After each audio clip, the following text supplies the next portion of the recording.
The Jesse Blake Sports Report with Jesse Blake.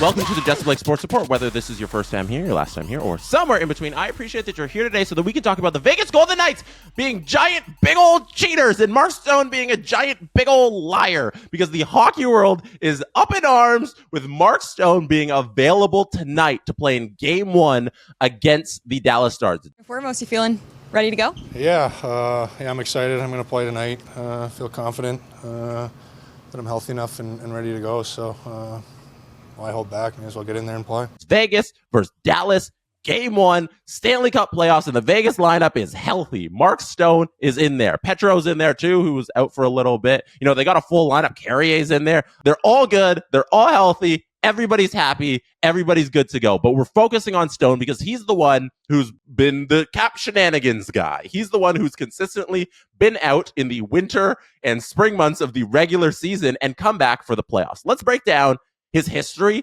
of doing this. Let's break down the rules of the CBA and why this is allowed and how ridiculous it is, and Kelly McCrimmon's response to this whole matter, the general manager of the Vegas Golden Knights. So let's start with Mark Stone and his history of doing this. So in February of 2022, Mark Stone went out with a back surgery. February 9th, to be specific. That's from Cap Friendly. Shout out Cap Friendly for always keeping track of these things. And then on April 12th, Mark Stone was cleared to play. And the reason why that one's a little different than what happened last year and what happens this year is that in 2022, the Vegas Golden Knights didn't make the playoffs. So the cap shenanigans to have Mark Stone sit out and then come back and then be ready for the playoffs and all that stuff, it didn't work. They didn't make the playoffs. That's kind of like mute, I think, that year. But it's the third consecutive time. It's the first of the third consecutive time that it happened, because in 2023, Mark Stone went out on February 1st. Remember, it was February 9th. Now it's February 1st with his second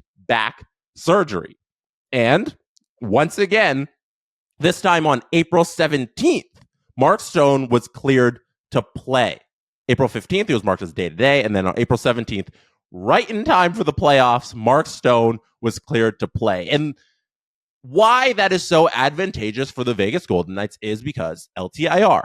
When somebody is out and they are placed on LTIR, that means they are on the long-time injury reserve list. Their cap hit, Mark Stone in his case is $9.5 million, is available for you to use. You are not, that is no longer counts against the $83.5 million cap limit that you have. Now you can eat into his money. And once you get to the playoffs, there is no cap limit. You can ice a roster of just the guys you got. And that's why everybody's up in arms about them doing it last year and then going to win the Stanley Cup. That is what they did at the end of all of this. Mark Stone was out.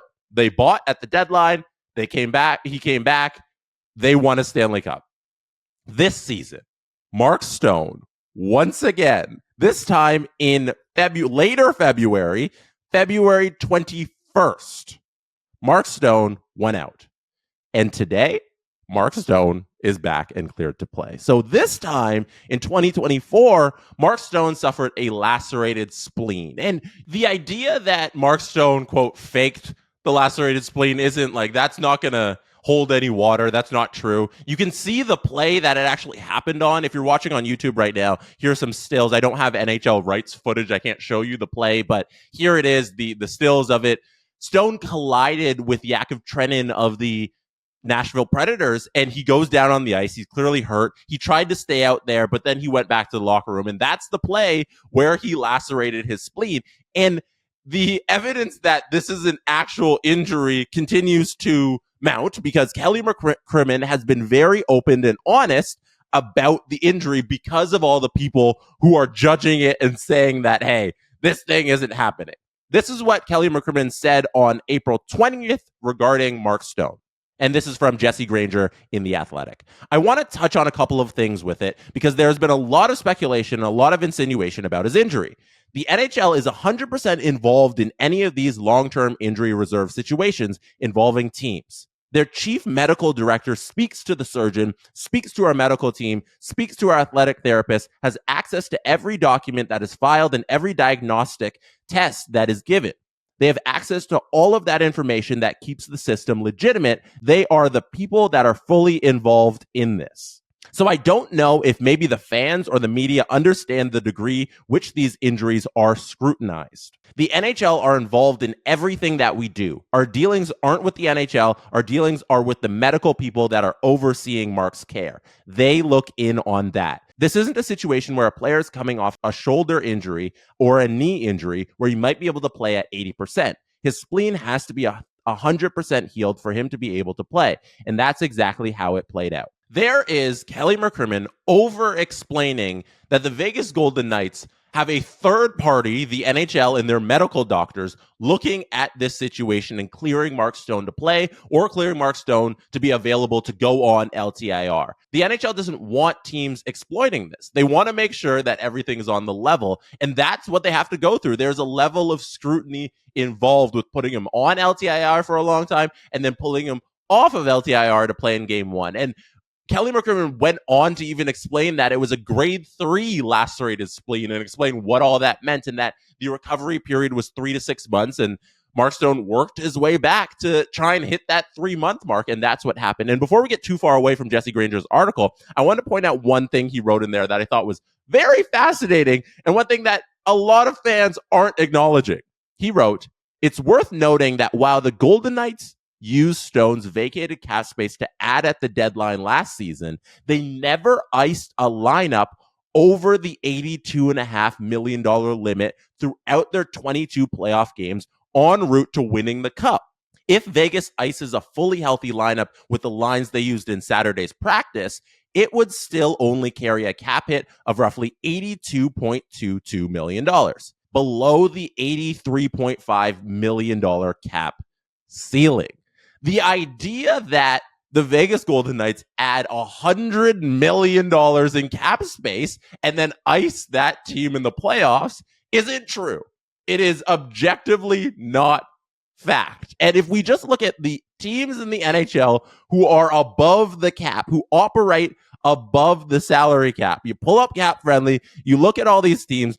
Toronto is the biggest criminal of the whole league.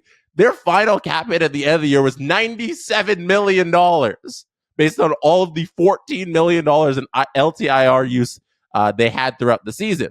Tampa's over the limit in 2. Vegas comes 3. Colorado's over. Montreal's over. Vancouver's over. Kings are over.